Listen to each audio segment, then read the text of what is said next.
صحیح بخاری حدیث نمبر 41۔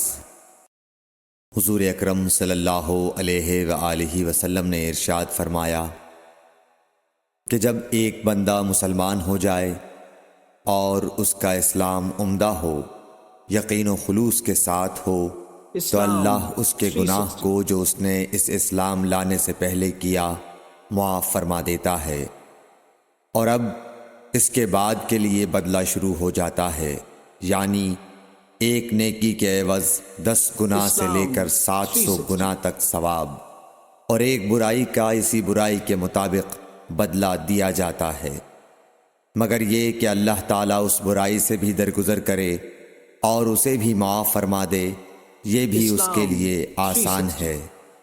حدیث نمبر 42۔ رسول اللہ صلی اللہ علیہ وسلم نے فرمایا کہ تم میں سے کوئی شخص جب اپنے اسلام کو عمدہ بنا لے، یعنی نفاق اور ریا سے پاک کر لے، تو ہر نیک کام جو وہ کرتا ہے اس کے عوض 10 سے لے کر 700 گناہ تک نیکیاں لکھی جاتی ہیں، اور ہر برا کام جو کرتا ہے تو وہ اتنا ہی لکھا جاتا ہے جتنا کہ اس نے کیا ہے۔ حدیث نمبر 43۔ رسول اللہ صلی اللہ علیہ وسلم ایک دن حضرت عائشہ رضی اللہ تعالی عنہا کے پاس آئے۔ اس وقت ایک عورت حضرت عائشہ رضی اللہ تعالی عنہا کے پاس بیٹھی تھی۔ آپ صلی اللہ علیہ وسلم نے دریافت کیا، یہ کون ہے؟ عرض کیا، فلاں عورت، اور اس کی نماز کے اشتیاق اور پابندی کا ذکر کیا۔ آپ صلی اللہ علیہ وسلم نے فرمایا، ٹھہر جاؤ، سن لو کہ تم پر اتنا ہی عمل واجب ہے جتنے عمل کی تمہارے اندر طاقت ہے۔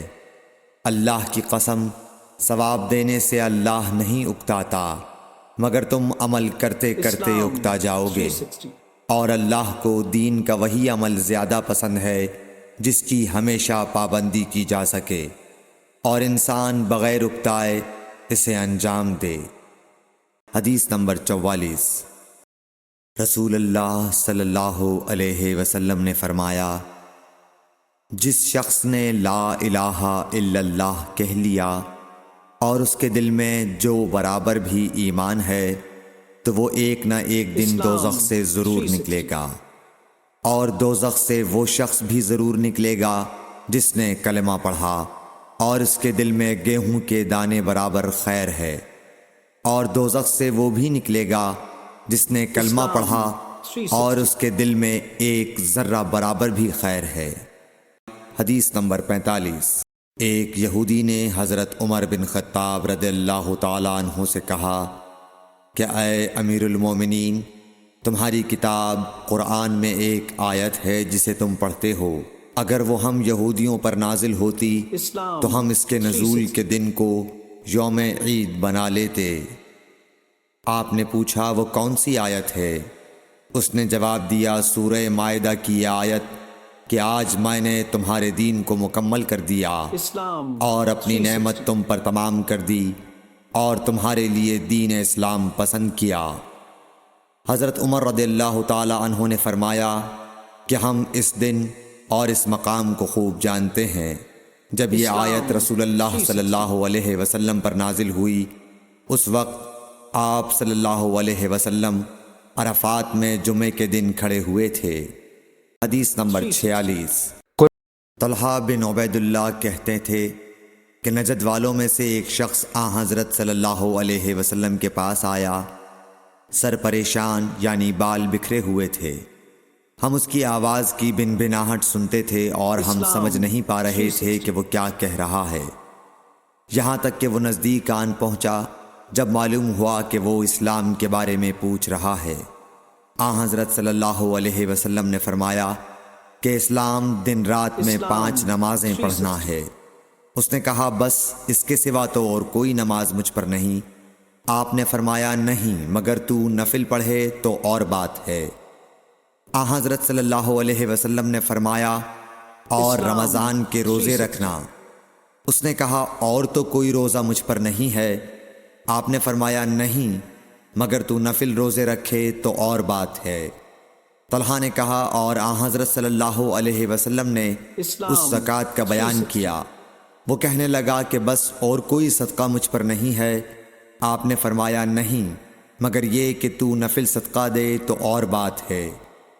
پھر وہ شخص پیٹھ موڑ کر چلا گیا، یوں کہتا جاتا تھا، قسم خدا کی میں نہ اس سے بڑھاؤں گا نہ گھٹاؤں گا۔ آن حضرت صلی اللہ علیہ وسلم نے فرمایا، اگر یہ سچا ہے تو اپنی مراد کو پہنچ گیا۔ حدیث نمبر 47۔